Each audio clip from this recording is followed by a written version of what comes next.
Number 1 India news पर शाम 7 बजे देश विदेश की खबरें देखिए ममता रोज के साथ। नमस्कार, स्वागत है आपका नंबर 1 इंडिया न्यूज में और मैं हूं आपके साथ ममता रोज। आइए देखते हैं आज की कुछ अहम खबरें। दिल्ली के वाहन चालक 25 अक्टूबर से अपनी गाड़ी में पेट्रोल और डीजल तभी डलवा पाएंगे जब उनके पास गाड़ी का वैध प्रदूषण प्रमाण पत्र होगा। दरअसल वाहन के धुएं से होने वाले प्रदूषण पर लगाम लगाने के लिए दिल्ली परिवहन विभाग ने वैध पीयूसी के चल रहे वाहनों के खिलाफ 1 अक्टूबर से कार्रवाई शुरू कर दी है। साथ ही पेट्रोल और डीजल लेने के लिए पीयूसी सर्टिफिकेट को जरूरी करने जा रही है। हम आपको बता दें कि दिल्ली सरकार के मंत्री गोपाल राय ने शनिवार को कहा कि सरकार पेट्रोल पंप पर एक इन्फोर्समेंट ड्राइव शुरू करने जा रही है। इसमें वैध पीयूसी सर्टिफिकेट के बिना पकड़े जाने पर लाइसेंस सस्पेंड होने से लेकर मोटा चालान भी हो सकता है। उन्होंने कहा कि अगर आपके पास वैध पीयूसी सर्टिफिकेट नहीं है तो 25 अक्टूबर से दिल्ली के पेट्रोल पंप पर पेट्रोल और डीजल नहीं मिलेगा। वहीं मंत्री राय का कहना है कि प्रदूषण से निपटने के लिए यह कदम उठाए गए हैं। सर्दियों में जिस तरह प्रदूषण के चलते दम घुट वातावरण बन जाता है, उसे देखते हुए परिवहन विभाग को अभी से इस तरह के जरूरी अभियान शुरू करने को कहा गया है।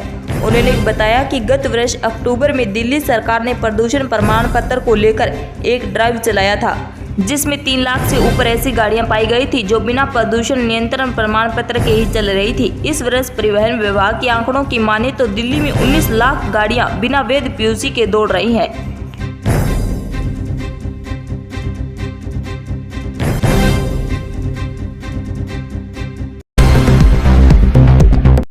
चित्तौड़गढ़ के आबकारी विभाग ने शुक्रवार को अंग्रेजी शराब से भरा एक ट्रक पकड़ा और चालक को गिरफ्तार कर लिया। जब्त शराब की कीमत 32 लाख रुपए बताई गई है।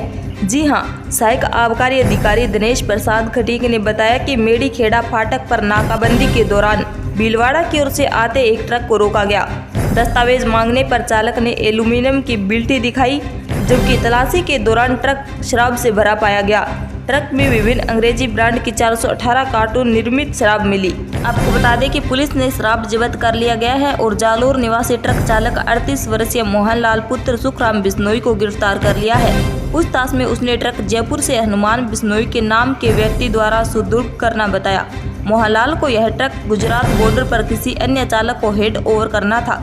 सहायक आबकारी अधिकारी ने बताया कि जब्त की गई शराब की कीमत करीब 32 लाख रुपए है। चालक को रिमांड पर लिया गया है। वहीं मामले में हनुमान बिश्नोई को भी नामजद किया गया है।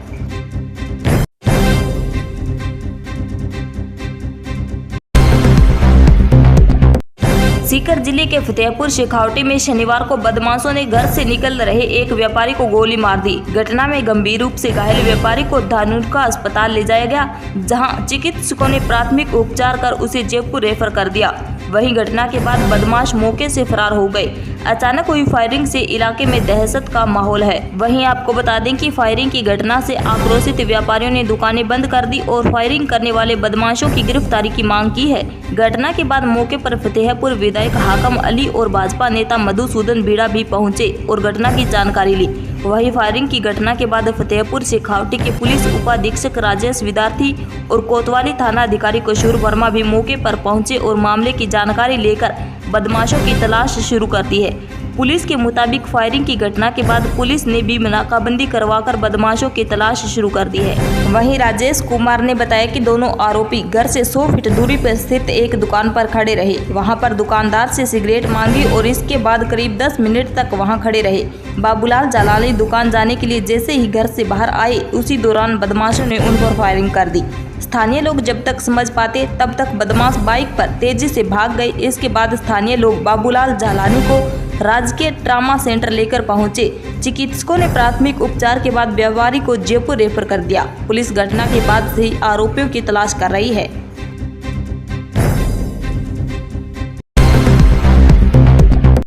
बृजलाल खाबरी उत्तर प्रदेश कांग्रेस के प्रदेश अध्यक्ष बने। बृजलाल खाबरी जालौन से सांसद रहे हैं। नसीमुद्दीन सिद्दीकी, अजय राय, नुकुल दाबे को प्रांतीय अध्यक्ष बनाया गया है। इसके अलावा वीरेंद्र चौधरी, योगेश दीक्षित, अनिल यादव को प्रांतीय अध्यक्ष की जिम्मेदारी सौंपी गई है। बता दें कि इसमें पहले यूपी में कांग्रेस के प्रदेश अध्यक्ष की जिम्मेदारी अजय कुमार लल्लू संभाल रहे थे। हालांकि विधानसभा चुनाव में यूपी में कांग्रेस की बुरी हार के बाद उन्होंने अपने पद से इस्तीफा दे दिया था। आपको बता दें कि बुंदेलखंड के जालौन जिले में कोंच तहसील है। ब्रिजलाल कोंच के एक छोटे से खाबरी नाम गांव के रहने वाले हैं। ब्रिजलाल से ब्रिजलाल खाबरी बनने की कहानी बड़ी ही दिलचस्प है। आइए हम आपको सुनाते हैं। ये बात है 1977 की। खाबरी गांव में दलित समाज के ऊपर आए दिन अत्याचार होता था। एक दिन एक दलित ब्रिजलाल के पिता के सामने आकर रोने लगा। तब 9वीं क्लास में पढ़ने वाले ब्रिजलाल गुस्से में तमतमाए हुए उस दलित पीड़ित के साथ थाने पर पहुंच गए। दरोगा से दमदारी के साथ बात की और दलितों के साथ मारपीट करने वालों पर मुकदमा दर्ज करवा दिया। वहीं से ब्रिजलाल खाबरी बन गए। रोजाना थाने कचहरी में ब्रिजलाल खाबरी लड़ते भिड़ते दिखने लगे। वहीं आपको बता दें कि जालौन के डीएवी पीजी कॉलेज में ब्रिजलाल खाबरी एक लोकप्रिय छात्र नेता के बतौर जाने जाते थे। छात्र राजनीति में कई बार आंदोलन के अगुवा रहे। 2 बार चुनाव लड़े लेकिन कुछ वोटों से हार गए। वहीं इलाके के लोग बताते हैं कि काशीराम एक बार उड़े आए थे केंद्र देने का मतलब होता है कि परीक्षण। बसपा में उन दिनों मिशन में नौजवानों को जोड़ने का बड़ा जोर था।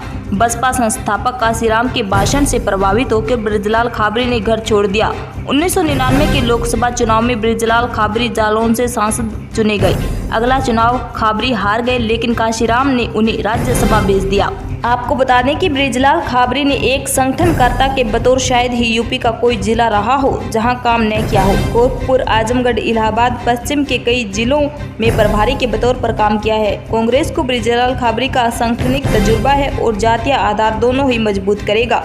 आपको बता दें कि अभी तक खाबरी राष्ट्रीय सचिव सह इंचार्ज बिहार थे।